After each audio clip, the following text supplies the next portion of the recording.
नमस्कार, सुबह के 9 बजने वाले हैं और वक्त है 9 की 9 खबर का और मैं हूं आपके साथ विभा उपाध्याय। बुलेटिन की शुरुआत इस वक्त बड़ी खबर के साथ। खबर बिहार से आ रही है, जहां एनआईए की टीम फुलवारी शरीफ टेरर मामले में बड़ी कार्रवाई में जुट गई है। एनआईए की टीम पटना, नालंदा, दरभंगा, मोतिहारी, किशनगंज और अररिया जिले में छापेमारी करती हुई, जहां पर दरभंगा में नूरुद्दीन जंगी के 2 ठिकानों पर एनआईए की टीम मौजूद है, जिसमें 21 सदस्य मौजूद हैं। एनआईए की टीम में डीएसपी रैंक के 2 अधिकारी, 3 इंस्पेक्टर मौजूद हैं। एनआईए की टीम पीएफआई मामले की भी जांच कर रही है। यह बड़ी खबर, जहां पर दरभंगा, मोतिहारी, किशनगंज, ये वो तमाम जिले हैं जहां पर एक के बाद एक कार्रवाई इस वक्त एनआईए की टीम की तरफ से की जाती हुई फुलवारी शरीफ टेरर मामले में यह कार्रवाई की जा रही है। यह बड़ी खबर इस वक्त दरभंगा से। तो कई जिलों में एक साथ छापेमारी कर रही है एनआईए की टीम। शंकरपुर में, मुस्तकिम इलाके में भी एनआईए की टीम की मौजूदगी है और ये वो जिले हैं जिनमें अररिया, नालंदा, पटना, दरभंगा, ये वो तमाम जगहों पर कार्रवाई की जा रही है।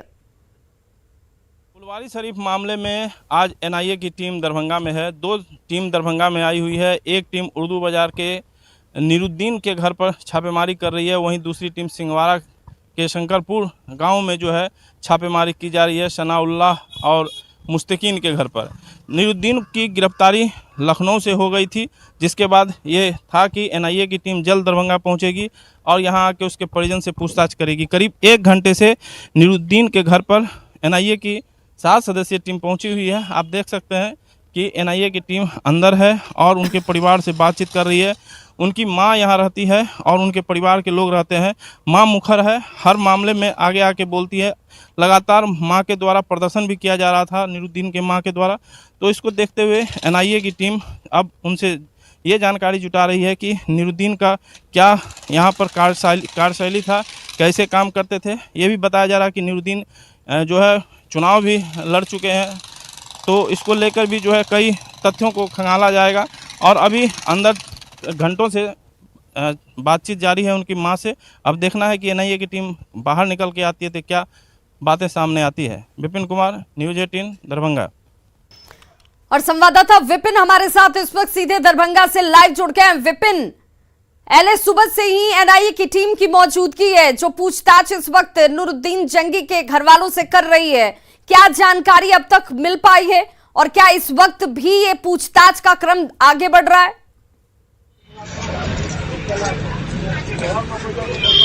जी, बता दूं कि अभी लगातार अहले सुबह जब से एनआईए की 7 सदस्यीय टीम यहां पहुंची है, लगातार पूछताछ जारी है। पूछताछ ही नहीं, उनके मकान के चारों तरफ का वीडियोग्राफी भी कराया गया है।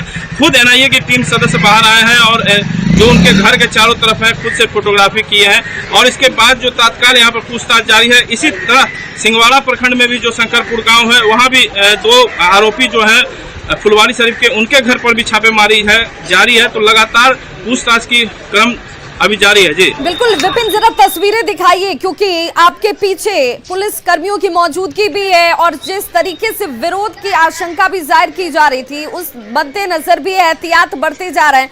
तो क्या इस वक्त ग्राउंड रियलिटी है? निश्चित तौर पर हम चाहेंगे कैमरामैन को बताने के लिए कि पुलिस की जो मौजूदगी है वो काफी संख्या बल में की गई है, क्योंकि स्थानीय तौर पर इससे पहले भी पुलिस यहाँ पहुंची थी, जिसके बाद ये दर्शाया गया था कि यहाँ पर कुछ माहौल बन सकता है, जिसको लेकर स्थानीय प्रशासन की मदद लेने के बाद ये यहाँ पे बता दें शांतिपूर्ण तरीके से अभी कोई ऐसा नहीं है। लोगों की भीड़ जरूर है यहाँ पर देखने के लिए, जो स्थानीय लोग हैं वो पहुँच रहे हैं, लेकिन इस तरह का माहौल यहाँ पर नहीं है। जी विपिन, क्या जानकारी मिल रही है कि इस वक्त जब टीम की मौजूदगी है, इस टीम में कितने सदस्य शामिल हैं और घर में कौन कौन लोग मौजूद हैं जिनसे ये पूछताछ इस वक्त हो रही होगी?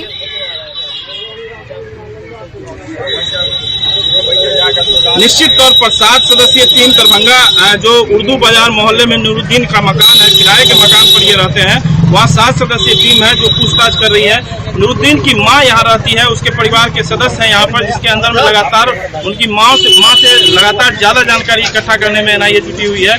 अब एनआईए की कहें तो एक तरह से पूछताछ खत्म हो गई है, अब यहाँ से कुछ देर में निकलेगी, लेकिन अभी सिंहवाड़ा में लगातार पूछताछ जारी है। जी चलिए, बहुत बहुत शुक्रिया विपिन तमाम जानकारी के लिए। तो हर अपडेट अपने दर्शकों तक हम सबसे पहले पहुंचा रहे हैं और इस वक्त एनआईए की टीम की मौजूदगी दरभंगा में ही नहीं, मोतिहारी के चकिया में भी इस वक्त ये कार्रवाई छापेमारी के तौर पर की जा रही है। सरगना रियाज मारूफ उर्फ बबलू के घर पर एनआईए की टीम मौजूद है। आपको बताते चलें कि पीएफआई का मास्टर ट्रेनर है रियाज मारूफ, जिसकी तरफ से ट्रेनिंग दी जाती थी। एनआईए की टीम अब इस वक्त जब घर वालों के सामने है तो परिजनों से मारूफ की गतिविधियों को लेकर जानकारी निकालने की कोशिश की जा रही है कि मारूफ किस तरीके से घर पर रह रहा था, उसका व्यवहार आचार किस तरीके का था, आज हाल के दिनों में उसकी गतिविधियां किस रूप में रही, इसे भी जानकारी के तौर पर एनआईए की टीम निकालने की कोशिश में। बड़ी खबर नालंदा से, जहां लहरिया थाना क्षेत्र के पास कटरा मोहल्ले में एनआईए की टीम की तरफ से कार्रवाई छापेमारी के तौर पर की जा रही है। यहां मोहम्मद असगर अली का घर है। तो देखिए, सिर्फ दरभंगा नहीं, मोतिहारी नहीं, एक के बाद एक तमाम वो जिले जिनमें नालंदा का कटरा मोहल्ला, जहां पर एनआईए की टीम इस वक्त मौजूद है। मोहम्मद असगर अली के घर पर यह कार्रवाई छापेमारी के तौर पर की जाती हुई। वहीं पटना से बड़ी खबर, पटना में भी एनआईए की टीम की तरफ से छापेमारी की जा रही है। पीएफआई के संरक्षक अतहर के घर छापेमारी की जा रही है। अतहर के घर पर टीम की मौजूदगी है। पीएफआई के संरक्षक अतहर के घर पर एनआईए की टीम पहुंची हुई है, जहां पर तलाशी ली जा रही है, घर के सामानों की तलाशी, दस्तावेजों की तलाशी, और अगर मौजूदगी किसी शख्स की है तो पूछताछ का क्रम भी चलता हुआ। तो पीएफआई के संरक्षक अतहर के घर पर एनआईए की टीम की मौजूदगी, और आपको बताते चलें कि एक एक करके ये वो तमाम नाम है जिन लोगों को लेकर अब एनआईए की टीम जो है उनकी गतिविधियों की जांच पड़ताल करती हुई कि किस तरह की संलिप्तता, किस तरह का आचार व्यवहार, किन लोगों के साथ उठना बैठना, हाल के दिनों में कब कब इन लोगों की तरफ से मौजूदगी भी दर्ज की गई है। तमाम चीजें अब तलाशी और पूछताछ के क्रम में आगे बढ़ती हुई एनआईए की टीम की तरफ से बिहार के कई जिलों में इस वक्त छापेमारी की जा रही है, जिसमें पटना, दरभंगा, मोतिहारी, ये वो तमाम जिले हैं जहां पर एनआईए की टीम छापेमारी कर रही है। संवाददाता संजय हमारे साथ इस वक्त ज्यादा जानकारी के साथ फोन लाइन पर जुड़ गया पटना से। संजय, पटना में इस वक्त एनआईए की टीम की मौजूदगी जहां पर है, क्या जानकारी मिल पा रही है, किस तरह की जांच पड़ताल या पूछताछ का क्रम चलता हुआ?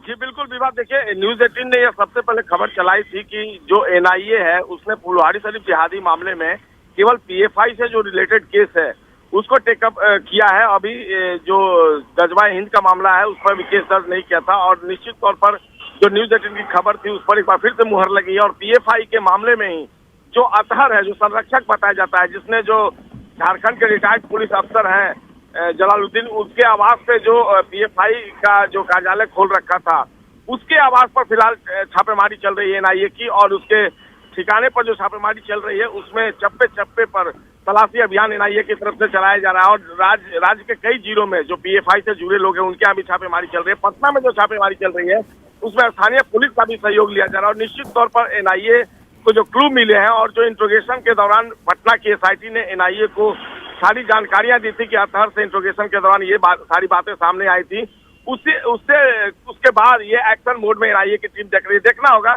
आज की छापेमारी में एनआईए की टीम क्या कुछ हासिल कर पाती है। जी बिल्कुल, बहुत बहुत शुक्रिया संजय जानकारी के लिए। तो अतहर देखिए गिरफ्तार किया जा चुका है, वो इस वक्त जेल में है, लेकिन इस वक्त एनआईए की टीम की तरफ से उसके घर की तलाशी ली जा रही है और जानकारी इकट्ठा करने की कोशिश करती हुई एनआईए की टीम।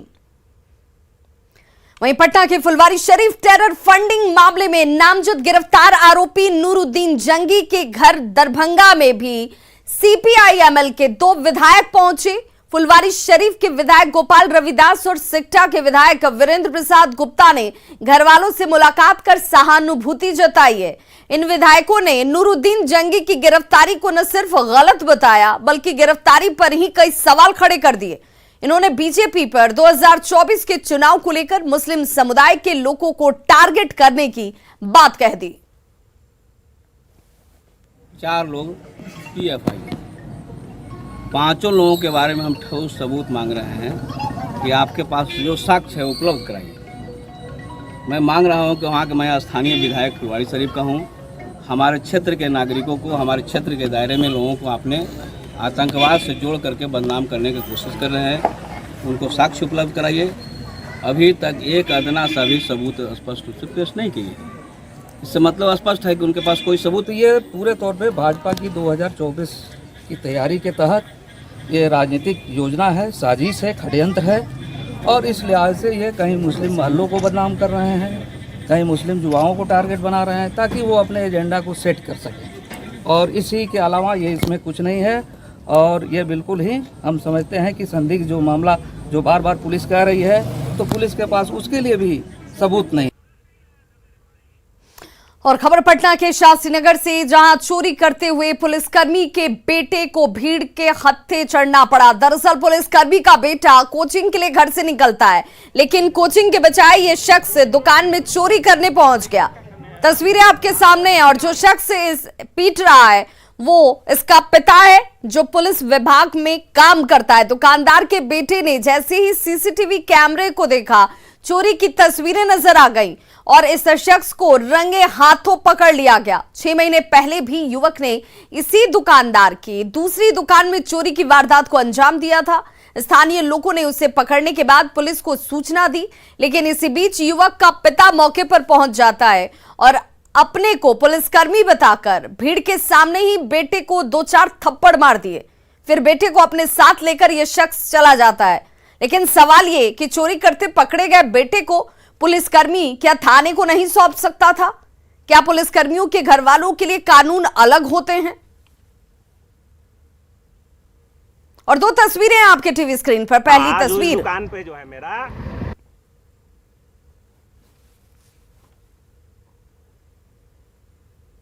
आज उस दुकान पे जो है मेरा बेटा मेरा इस दुकान में बैठा हुआ है। उस दुकान का कैमरा जो है यहाँ से दिख जाता है। तो बेटा बैठा हुआ था तो देखिए कि कोई घुसा और गल्ला में वैसे ही हाथ लगा कर पैसा निकाला। उतना ही में जो है बेटा मेरा दौड़ करके जो है पास में पहुँच गया। अभी उसके फादर आ गए तो कहें कि हम पुलिस इंस्पेक्टर ही हैं। कहाँ ही नहीं बताएं। अच्छा, तो ले गए हैं कहीं कि इसको हम बढ़िया से जो है ना इसके अंदर तह तक जाते हैं। वो अपना नाम क्या बताएं? पुलिस इंस्पेक्टर जो बताएं। नाम नहीं हम पूछ पाए भैया। आज कैसे पकड़े इस लड़के? हाँ, आज उस दुकान पे जो है मेरा बेटा मेरा इस दुकान में बैठा हुआ है। उस दुकान का कैमरा जो है यहाँ से दिख जाता है। कटिहार के डंडखोरा थाना क्षेत्र में खाना बनाने के दौरान घर में अचानक से आग लग गई, जिसमें घर में रखा सारा सामान जलकर राख हो गया।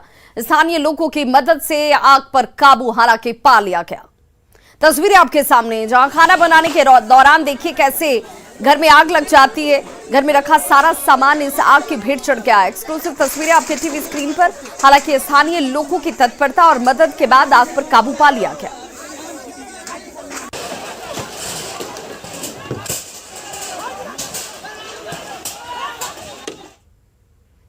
खबर गोपालगंज से, जहां हॉरर किलिंग का मामला सामने आया है, जहां पिता और भाई ने किशोरी की हत्या कर दी। हत्या के बाद शव को दफना दिया जाता है। घटना विजयपुर थाना क्षेत्र के नौका टोला की है। घटना की सूचना मिलने पर विजयपुर और कटैया थाने की पुलिस टीम मजिस्ट्रेट की निगरानी में शव को कब्र से बाहर निकलवाती है और पोस्टमार्टम के लिए सदर अस्पताल भेजा गया। इधर आरोपी पिता और भाई समेत परिजन जो हैं वो फरार बताए जा रहे हैं। पुलिस को शक है कि हॉरर किलिंग में इस वारदात को अंजाम दिया गया और फिलहाल किशोरी की मौत के मामले में उच्च स्तरीय जांच जारी है। माँ बाप ने खनुआ नदी किनारे कब्र खोद के दफना दिया गया। दफनाने के बाद कटिया थाना की सूचना मिला तो मजिस्ट्रेट की निगरानी में कब्र खोद के निकलवाए और गोपालगंज पोस्टमार्टम के लिए भेजे। और बड़ी खबर झारखंड के धनबाद से आ रही है, जहां धनबाद के अपर जिला एवं सत्र न्यायाधीश उत्तम आनंद हत्याकांड में आज फैसला आ जाएगा। आज उनकी पहली पुण्यतिथि भी है और ये फैसला ठीक उसी तारीख को आने वाला है। सबकी निगाहें इस फैसले पर टिकी हैं। जज हत्याकांड में फैसला क्या आता है, ये इसे लेकर लोगों का इंतजार बना हुआ है। तस्वीरें जहां पर ये वो फुटेज है जो सीसीटीवी कैमरे में कैद हुई थी। जज उत्तम आनंद जो मॉर्निंग वॉक करने के लिए घर से निकले थे और इसी दौरान एक तेज रफ्तार ऑटो देखिए किस तरीके से गलत साइड की तरफ मुड़ते हुए धक्का मारती है और यहां से फरार हो जाती है, जिसमें जज उत्तम आनंद की मौत हो गई थी। मौत के पहलुओं को सुलझाने के लिए सीबीआई की तरफ से लगातार जांच का क्रम बढ़ता हुआ और आज फैसले की तारीख और 1 साल पहले जज उत्तम आनंद की हत्या हुई थी। जज उत्तम आनंद की हत्या 28 जुलाई 2021 ये वो तारीख और साल था जब उनकी हत्या की गई। सीबीआई की विशेष कोर्ट में मामले की सुनवाई होती है। 5 महीने में स्पीडी ट्रायल के जरिए सुनवाई पूरी की गई और अब फैसले का आज दिन है।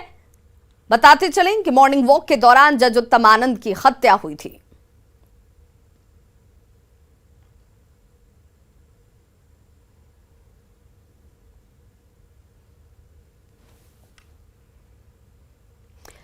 लखीसराय जिले के किसान हताश हैं, निराश हैं और इसके पीछे की वजह है उनके ऊपर पड़ने वाली दोहरी मार। एक तरफ सुखाड़ तो दूसरी तरफ उर्वरक की किल्लत से किसान इस कदर जूझ रहे हैं कि उनके लिए अब आर्थिक संकट पैदा हो गया है। जिले में निर्धारित लक्ष्य से कम खाद उपलब्ध कराया गया। धान की रोपाई के दौरान सबसे अधिक यूरिया की जरूरत होती है, लेकिन कई किसानों को यूरिया तक भी नसीब नहीं हो पा रहा। वर्षों का अनुभव रहा है।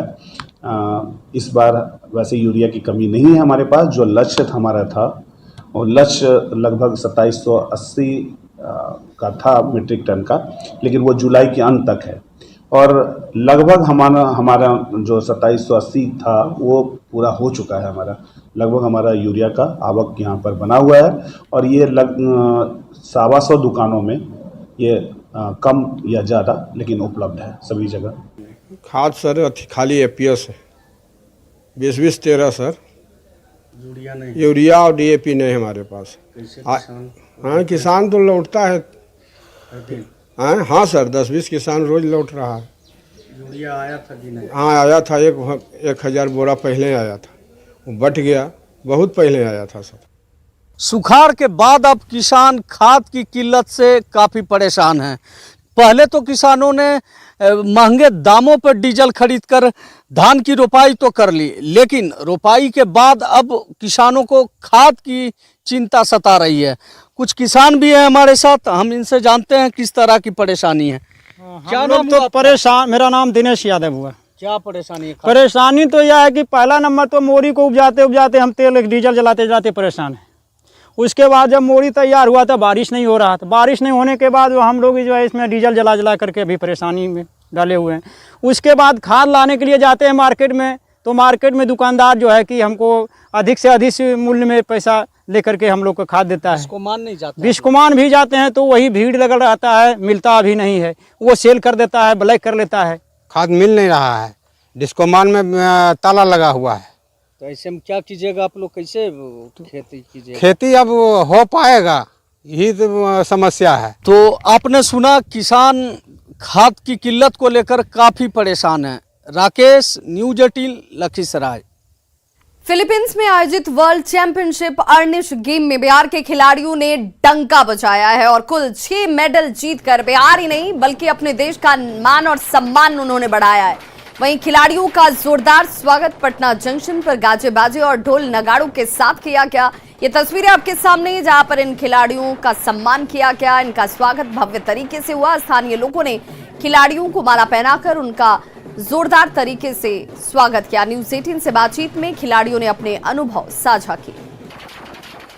बिहार के खिलाड़ियों ने देश भर में परचम लहराया है, देश ही नहीं विदेशों में भी अपने नाम का डंका बजवाया है।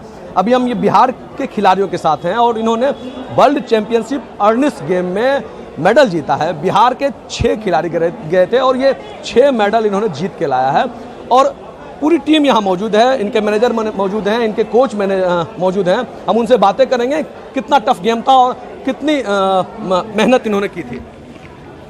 कहाँ गए थे, किस गेम में गए थे, कैसा प्रदर्शन रहा आपका? हम लोग का गेम अर्निश था। हम लोग अर्निश खेलने फिलीपींस गए थे। गेम हमारा सेबू सिटी में हुआ था फिलीपींस में और ये गेम हमारे लिए नया था तो थोड़ा टफ भी था, लेकिन इतना भी टफ नहीं था कि हम लोग खेले नहीं, हम लोग उस पर जीते, मेहनत किए और उसको आगे लेके गए। और हम लोग हम लोग खुद अच्छे से प्रैक्टिस किए थे जीतने के लिए, लेकिन हम लोग इस बार गोल्ड लेके चूक गए। सिल्वर मैच में मैंने 5-4 के पॉइंट से 1 पॉइंट से रह गया, लेकिन जो हमारा मैच जो चाइना से हुआ था उसकी वजह से। लेकिन कोई नहीं, अगली बार मैं अपना पूरा ट्राई करूंगा और कोशिश करूंगा कि इंडिया के लिए मैं गोल्ड मेडल ही लेके आऊँ। कितना टफ मेहनत था, अपने को ब्रॉन्ज मेडल लिया है, कितने तैयारी कितनी थी और कितना अच्छा? हम लोग का मेहनत बहुत था, बहुत ज़्यादा। वहाँ की मतलब हम लोग से ज़्यादा वो लोग ट्रेन थे। हम लोग को मतलब अभी हम लोग इसमें आए हैं 2 साल से, उसके बाद हम लोग बहुत अपना ज़्यादा मेहनत, अपना ज़्यादा फोकस किए, तब हम लोग जाके वर्ल्ड लेवल पे एक आया है हम लोग का मेडल।